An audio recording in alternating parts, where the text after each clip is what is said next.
Hey guys, welcome back to the channel. Today we are reviewing Creed 3, directed by Michael B. Jordan. Now, I have always been quite a big fan of the Rocky movies and the Creed movies. I think they're very consistent in terms of quality, and Creed 3 is no exception to that rule. I don't think Creed 3 necessarily knocks it out of the park, but it does enough well to still be considered a really good film. And at the top of that list is the central relationship between Adonis Creed and Dame Anderson, portrayed by Jonathan Majors. Every time Michael B. Jordan and Jonathan Majors are on screen together, you can feel a very palpable tension and unease and sense of guilt and lost time between the two of them. And their core relationship is ultimately what anchors and grounds the film and gives you that emotional incentive to kind of follow the narrative through. Jonathan Majors is easily the best antagonist in the Creed films so far. I'd say with absolute confidence that Dame Anderson is his best role this year. He's just getting so much more to work with in this film with the material he gets given and the depth and complexity that he's able to add to the character.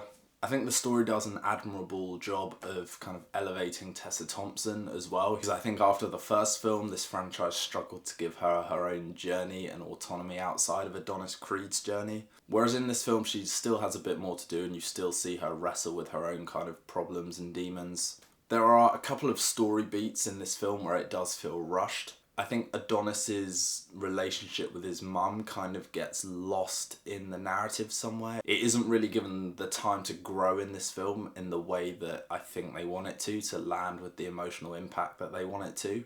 And ultimately, when Adonis does decide to jump back in the ring, it feels like a very quick rush journey to the finale. The training montage, while epic in and of itself, feels like it comes a bit too quickly.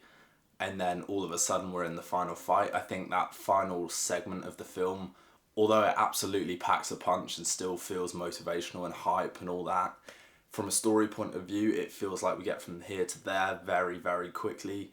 But that would be my only real criticism with the story. I think the film maybe could have done with an extra 10 minutes on its runtime just to flesh out a few of the quieter moments a bit more.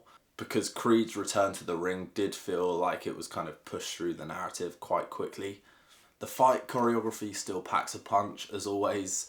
Michael B. Jordan makes some interesting stylistic choices with the fights from a visual standpoint that I do think both work, and I can see why they don't at the same time.